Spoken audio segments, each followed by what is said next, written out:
আসসালামু আলাইকুম বন্ধুরা, আজকে আমি কাঁচকলা আর সোয়াবিনের কোফতা বানাচ্ছি। এই দেখুন, এখানে নিয়েছি কাঁচকলা, সোয়াবিনকে পেস্ট করে নিয়েছি। কিছু কাঁচকলা একটু মানে ছোটো ছোটো দানা আকারে আছে, আর কিছু একদম পেস্ট করে নিয়েছি। আর তার সাথে হচ্ছে পেঁয়াজ লঙ্কা পেস্ট, দুটো একসাথে মিশিয়ে নিয়েছি। নিয়ে এবার এখানে মশলা হিসেবে নিয়েছি বিরিয়ানি মশলা, লঙ্কা গুঁড়ো, আদা রসুন বাটা, এটা হচ্ছে ধনে গুঁড়ো, হলুদ গুঁড়ো, এখানে নুন, আর এখানে আছে জিরে আর মরিচ গুঁড়ো, আর এখানে আছে চিনি দিয়ে এবার এগুলো সবগুলোকে আমি একসাথে মাখাবো।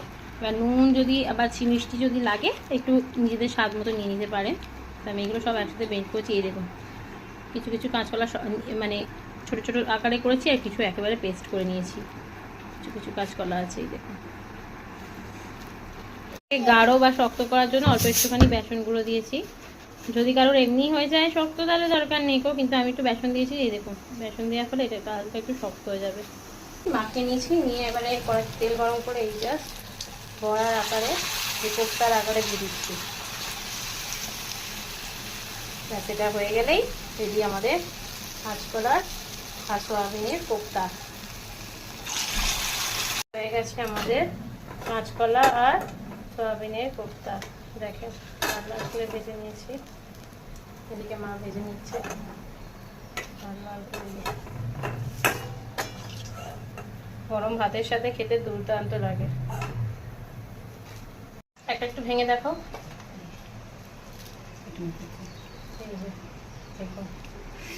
ভেতরটা নরম আছে, হ্যাঁ গরম, এই সবে তো ভেতরটা নরম রয়েছে, একটু পরে এটা শক্ত হয়ে যাবে। এই যে দেখুন, একটা নরম রয়েছে কিন্তু একটু পরে এটা শক্ত হয়ে যাবে। আর ওটা কতটা ক্রাঞ্চি হয়েছে দেখছেন। দুর্দান্ত। এইভাবে আপনারাও বাড়িতে বানাবেন, বানিয়ে খেয়ে দেখবেন, আর আমাকে কমেন্টে জানাবেন কেমন লাগলো। এটা সসের সাথেও ভালো লাগবে, বিকেলে যদি মুড়ি দিয়ে খান সেটাও ভালো লাগবে। তবে যদি কোফতা তো ভাতের সাথেই ভালো লাগবে বেশি।